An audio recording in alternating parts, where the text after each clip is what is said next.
कुछ तो आप में है, कुछ तो आप में है जो चुंबक की तरह मतलब आदमी खिंचा हुआ आता है, ना चाहते हुए भी मतलब खिंचा हुआ आता है। कुछ आकर्षण इस तरह का कि आदमी वशीभूत हो जाता है। मैं उस चीज़ को बयान नहीं कर सकती, मतलब मैं बिल्कुल नहीं चाह रही थी और फिर भी मैं आज आपके चरणों में। ये बहुत बहुत बड़ी बात है गुरुजी। और मैं ये चाहती हूँ कि आप गायत्री मंत्र के बारे में कुछ बताइए। और मैंने आज से 15 साल पहले ऐसे ही पंगत में बैठा के हमें, और गुरुजी तो शांत हो चुके थे पहले ही, उनके नाम पे ही हमें दीक्षा दी गई थी, जबकि हमें गुरु का कोई साक्षात नहीं हुआ। उनकी फ़ोटो रखी हुई थी, तो माइक में ऐसे ही बुलवा दिया था मंत्र और ऐसे पंगत में बैठा दिया था। तो क्या वो गुरु दीक्षा मानी जाएगी? मैं इस बात से बड़ी मतलब विचलित। तो आपके गुरुजी कौन हैं? पंडित श्री रामाचार्य शर्मा। तो उन्होंने आपको मंत्र दिया? नहीं, वो तो थे ही नहीं। फिर जब थे नहीं तो मंत्र कैसे वो दे मतलब देंगे? उनके चेलों ने ऐसे ही बैठा के और माइक में हमें मंत्र, गायत्री मंत्र का वो दिया। भाई फिर चेले ने मंत्र दिया तो फिर वो चेला आपके गुरु कहलाए? वो भी तो ये भी नहीं मालूम कि कौन चेला था। सही पूछो तो। बस तो गुरु के जब यही कन्फ्यूजन है तो फिर आगे सारी जिंदगी कन्फ्यूजन ही रहेगी। हाँ, तो ये आप सभी चैनल को सब्सक्राइब कर लीजिएगा। जो भी यूट्यूब पर देख रहे हैं चैनल को सब्सक्राइब कर लीजिए और शेयर कीजिएगा। फिर आपके सामने आ चुकी हूँ भक्ति से रिलेटेड एक ऐसा प्रसंग लेकर के जिसको आपको देखने के बाद आपके भी मुख से जरूर निकलेगा जय श्रीमन नारायण। तो बिना देरी करे वीडियो स्टार्ट करते हैं, देखते हैं आज के प्रश्नोत्तरी में गुरु जी ने इनको क्या समझाया है।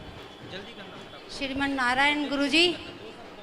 खुश रहिए। श्रीमन नारायण। जय श्रीमन नारायण मैया जी। गुरुजी, कुछ तो आप में है, कुछ तो आप में है जो चुंबक की तरह मतलब आदमी खिंचा हुआ आता है, ना चाहते हुए भी मतलब खिंचा हुआ आता है।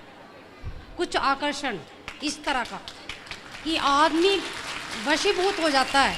मैं उस चीज़ को बयान नहीं कर सकती, मतलब मैं बिल्कुल नहीं चाह रही थी और फिर भी मैं आज आपके चरणों में। ये बहुत बहुत बड़ी बात है गुरुजी। और मैं ये चाहती हूँ कि आप गायत्री मंत्र के बारे में कुछ बताइए। और मैंने आज से 15 साल पहले ऐसे ही पंगत में बैठा के हमें, और गुरुजी तो शांत हो चुके थे पहले ही, उनके नाम पे ही हमें दीक्षा दी गई थी, जबकि हमें गुरु का कोई साक्षात नहीं हुआ। उनकी फ़ोटो रखी हुई थी, तो माइक में ऐसे ही बुलवा दिया था मंत्र और ऐसे पंगत में बैठा दिया था। तो क्या वो गुरु दीक्षा मानी जाएगी? मैं इस बात से बड़ी मतलब विचलित। तो आपके गुरुजी कौन हैं? पंडित श्री रामाचार्य शर्मा। तो उन्होंने आपको मंत्र दिया? नहीं, वो तो थे ही नहीं। फिर जब थे नहीं तो मंत्र कैसे वो दे मतलब देंगे? उनके चेलों ने ऐसे ही बैठा के और माइक में हमें मंत्र, गायत्री मंत्र का वो दिया। भाई फिर चेले ने मंत्र दिया तो फिर वो चेला आपके गुरु कहलाए? वो भी तो ये भी नहीं मालूम कि कौन चेला था। सही पूछो तो। बस तो गुरु के जब यही कन्फ्यूजन है तो फिर आगे सारी जिंदगी कन्फ्यूजन ही रहेगी। हाँ, तो ये कन्फ्यूजन तो दूर करनी है गुरुजी। आप कन्फ्यूजन बताइए दूर ना। इसलिए कहते हैं कि आप अभी तक आपके जब गुरुजी पहले ही चल बसे, हाँ जी, तो फिर वो चले गए तो उनके चेलों ने मंत्र दे दिया। तो चेलों को मंत्र, भाई जो मंत्र देगा वही गुरु कहलाएगा, ये समझो। वो नहीं, जैसे माइक में ऐसे ही बोला था तो वो फिर वो ही गुरु कहलाएंगे आपके। अब उनको गुरु मानना है तो उनको गुरु मानो। उन्होंने गायत्री मंत्र का जाप बोला था कि चलते फिरते जिस भी टाइम, और आपने बोला था कि गायत्री मंत्र ऐसा नहीं है, वो शुद्धि का गायत्री विषय है। मंत्र वेद मंत्र है। हाँ जी। और पवित्रता का ख्याल देखो, वेदों का पालन हम नहीं करेंगे तो बताओ हम आप सब नहीं करेंगे, कौन करेगा? मैं तो वेद ऐसे नहीं बोले जाते कि आप नहा रहे हैं और गायत्री मंत्र चल रहा है, ऐसे नहीं। गायत्री मंत्र तो बड़ी विधि विधान से जपना चाहिए। और गायत्री जपने का अधिकार गायत्री पुरुष ही कर सकता है, स्त्री नहीं कर सकती। स्त्री को गायत्री मंत्र पढ़ने का अधिकार नहीं है। अब आप कहेंगे कि महाराज जी स्त्रियों को क्यों अधिकार नहीं है? अरे भाई, गायत्री वेद मंत्र है और वेद इतना कठिन है कि वेद समझ नहीं पाएंगे। गायत्री में 24 अक्षर हैं। 24 अक्षर के समझाने के लिए वाल्मीकि जी ने 24,000 श्लोक लिख डाले रामायण। तो आप गायत्री का अर्थ नहीं समझ पाएंगे, इसलिए आपके लिए हमारे ऋषि मुनियों ने रामायण भागवत जी लिखी। आप भागवत पढ़ो, आप गीता पढ़ो, आप रामायण रामचरितमानस पढ़ो। गायत्री मंत्र मना कर रहे हैं वेद पुराण। मैं नहीं मना करता, मैं कौन होता हूँ मना करने वाला? मेरी क्या हैसियत? मैं नहीं मना करता, मैं क्यों मना करूँगा? वेद खुद मना करता है। वेद खुद मना करता है कि ये स्त्रियों को नहीं पढ़ना। अब प्रश्न स्त्रियां करें क्यों नहीं पढ़ना? स्त्रियों को इसलिए इतना कठिन है, आपकी समझ में नहीं आएगा, आप उच्चारण नहीं कर पाएंगी। इसलिए आप पुराण पढ़ो, आपके लिए ये है। आप ये नहीं कर सकती भाई महिलाओं को रसोई दी जाती, आप भोजन बनाओ, मेहनत का काम ज़्यादा नहीं दिया जाता, वो पुरुष कर लेंगे। कुछ काम पुरुष का है, कुछ महिलाओं का है, सब थोड़ी महिलाएं कर लेंगी और सब थोड़ी पुरुष कर लेंगे।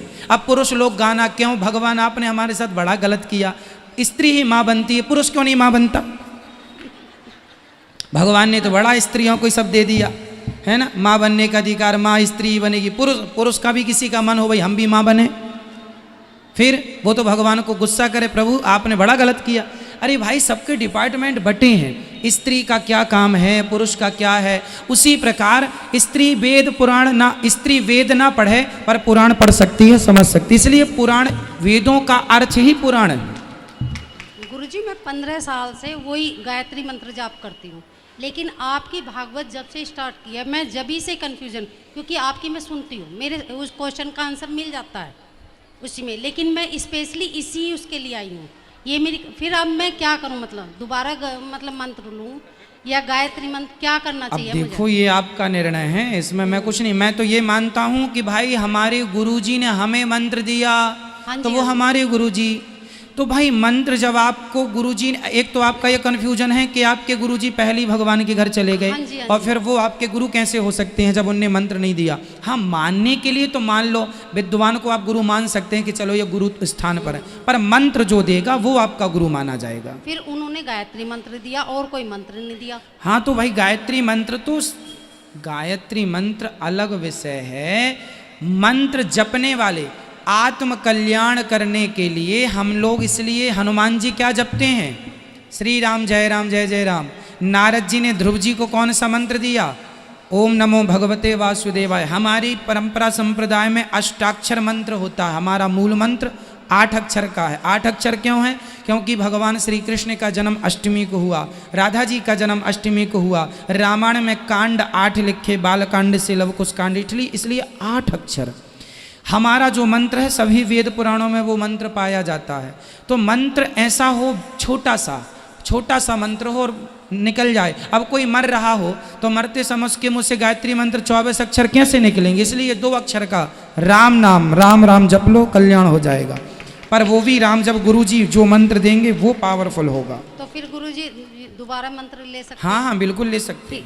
राधे राधे राधे राधे, श्रीमन नारायण, जय श्रीमन नारायण। तो कैसी लगी आपको आज की ये वीडियो? अगर आपको मेरी वीडियो पसंद आई हो तो मेरे चैनल पे आप इसी तरीके से बने रहिए। आपके बहुत कमेंट्स आते हैं, बहुत लाइक भी आते हैं, तो मुझे अच्छा लगता है कि हाँ आप भी इस वीडियो को पूरा देख रहे हैं और साथ ही साथ इसको शेयर भी कर रहे हैं। तो इसी तरीके से मुझे सपोर्ट करते रहिए।